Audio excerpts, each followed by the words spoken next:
Picture this, a cough that's been nagging you for 2 months, persisting longer than any cold you've had. This was the reality for Natalie Sue, an esthetician from St. Petersburg, Florida. At first, Natalie dismissed the cough as a lingering annoyance, a remnant of a cold that had come and gone. It was a minor inconvenience in her busy life, nothing more. But then, something happened that no one could ignore. On a day that would seem like any other, Natalie experienced something that she would later describe as belonging more in a horror movie than in real life. She coughed up a blood clot. And not just any blood clot, this one was the size of a thumb. If you're imagining this as a shocking moment, you're right. Natalie would later recount this experience on her podcast, admitting that the sight of the blood clot was something she would never forget. This wasn't just a cough anymore. This wasn't just the remnants of a cold. This was something far more serious, far more dangerous. The following day, Natalie took herself to the emergency room. She knew this was not normal. She knew this was something that needed immediate attention. It was a decision that, in retrospect, would turn out to be life-saving. But at the time, Natalie had no idea what was in store for her. She had no idea that this was just the beginning of a journey that would change her life forever. It was a journey that would take her from the familiar comforts of her home in Florida to the sterile, clinical environment of the hospital. And it all started with that unsettling cough, a cough that wouldn't go away, a cough that turned out to be so much more than just the aftermath of a cold. On a Friday the 13th in May 2022, Natalie's life took a horrifying turn when she coughed up a thumb-sized blood clot. What would you do if you found yourself coughing up blood clots? Natalie, driven by a sense of dread, took herself to the emergency room. It was the day after she'd coughed up that terrifying thumb-sized clot. It was a Saturday, a day that should have been filled with relaxation and family time, but instead it became a day of fear and uncertainty. In the sterile environment of the hospital, Natalie underwent a series of tests. The doctors were thorough, leaving no stone unturned in their quest to determine the cause of Natalie's alarming symptoms. The results, when they came, were far from comforting. Natalie wasn't dealing with a simple lung infection or a stubborn cold. She was facing a much more formidable opponent. 4 cancerous tumours were discovered, silently ravaging her lungs. But the surprises didn't stop there. The tumours weren't lung cancer, as one might expect. Instead, they were traced back to something seemingly benign, something that Natalie had dealt with and moved on from 5 years before. A mole. A tiny, seemingly insignificant mole that she'd had removed because it was potentially deadly. It was a melanoma, the most serious type of skin cancer. Natalie had believed she was safe after the mole's removal. She'd been given the all clear and she'd moved on, focusing on her family and her business. But the disease had been biding its time, lying dormant only to re-emerge with a vengeance. When the doctor diagnosed me with stage 4 melanoma, my heart dropped, Natalie shared. The radiologist's face when she took the scans of Natalie's lungs had been a precursor to the devastating news. The disease had reached stage 4, the most advanced stage of cancer. The doctors gave her a survival rate of around 30% over 5 years. With a diagnosis of stage 4 melanoma, Natalie's world came crashing down. It was a blow that no one should have to face, a reality that seemed too cruel to be true. But Natalie was not going to let this diagnosis define her. She was determined to fight, for herself and for her family. Being told you have a 30% chance of surviving the next 5 years is a formidable prospect, but Natalie was not ready to give up. Natalie's initial reaction to her diagnosis was a mixture of disbelief and fear. The thought of leaving her son and husband was unbearable, but it was this very thought that fueled her determination to fight. She decided to confront this enemy head-on, her love for her family serving as her armor in this battle. The fight was far from easy. Natalie underwent multiple rounds of immunotherapy, a treatment designed to boost the body's natural defenses to fight cancer.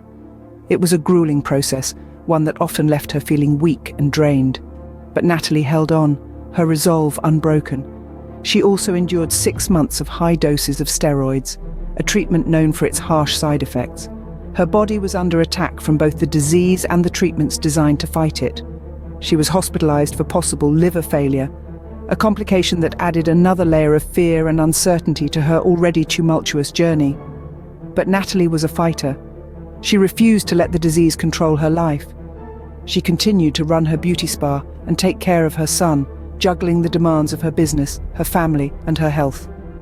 It was a balancing act that required strength, courage, and an indomitable spirit. She drew strength from her son and husband, fighting not just for herself but for them too. They were her rock, her motivation, her reason for battling this relentless disease. Their love and support became her lifeline in this dark time. Natalie's war with cancer was marked by moments of despair and fear, but also by resilience and hope. Her journey was a testament to the power of determination, of the human spirit, and of love. Despite the odds, Natalie was ready to fight not just for herself, but for her son and husband. This was not just a battle against cancer, it was a fight for life, for love, and for the precious moments that make life worth living. In the face of life-altering news, what would you do? Natalie chose to live. When Natalie Sue received her devastating diagnosis, her family urged her to cancel their upcoming trip to Mexico. The vacation, planned meticulously over the past year, was meant to be the ultimate family getaway. But in the shadow of the news, it seemed inappropriate, even irresponsible. Yet Natalie saw things differently. She decided to go on the vacation, refusing to let her diagnosis dictate her life. Her courage, her spirit, her determination to seize the day was nothing short of inspirational. Natalie was not about to let cancer steal her joy, not without a fight. She was determined to make the most of the trip, to create memories, to soak in every moment. She wanted to savor the warm sun on her skin, the sand beneath her toes, the laughter of her loved ones echoing in her ears. She wanted to live each day of the vacation as if it were a precious gift, because it was. She said, "We're going to Mexico. I'm not going to regret not going on this ultimate vacation that we had planned for over a year now.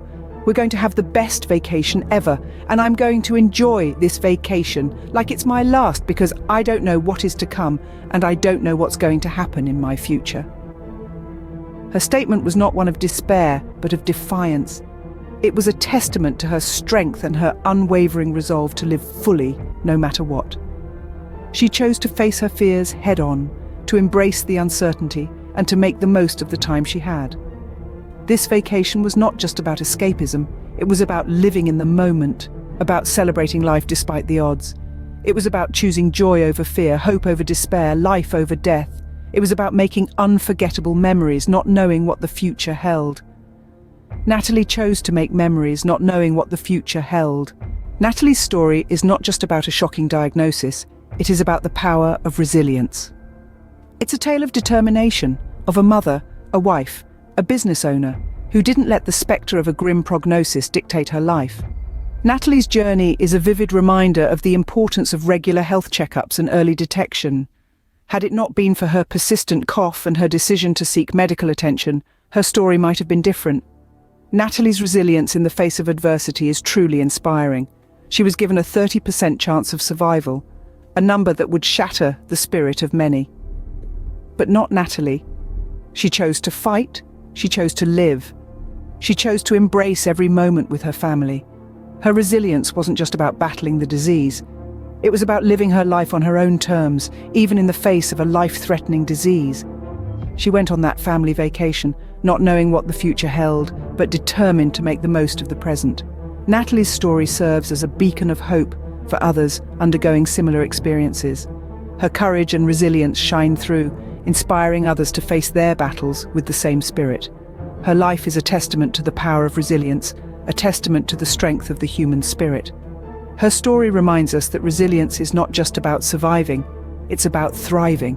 It's about finding joy and meaning, even in the midst of life's most challenging moments. It's about embracing life, in all its uncertainty, with courage and determination. Resilience, as Natalie shows us, is about more than just the physical battle. It's about the emotional and mental strength to keep going, to keep living, to keep hoping. Natalie Sue, a woman of strength, resilience, and courage, continues to live her life with the same spirit, inspiring others to never give up, no matter the odds.